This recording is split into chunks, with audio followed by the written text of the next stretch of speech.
zao zalahy rehefa tsy namamo le serantsika tamin'ny bois de rose farany teo iny dia ataontsika vadika folinkely indray tady kely tsika ataontsika bizina.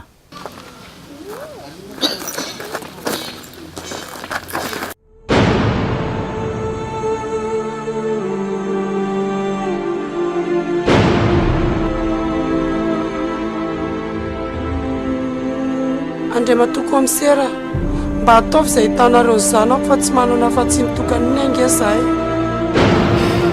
Areza mitomamo eny eny marary eo efa mesaka mitady anazy tsika zao. Hoe maty vaidaka Nda reny sarindre anaty Facebook reny Sary le viasana ataondry sy le sipa anankiray io famanina koa tiako reny ataondry reny vity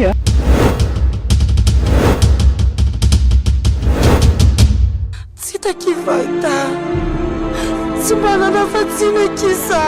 Dia zory ve madama antsita zanakanao dia zao anao vao manontany, zao anao vao mandeha ty amin'ny manam-pahefana.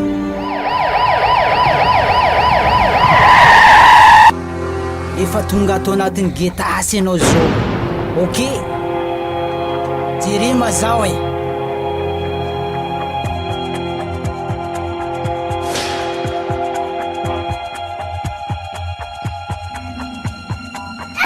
Manka dalao. Aiza pikira zala.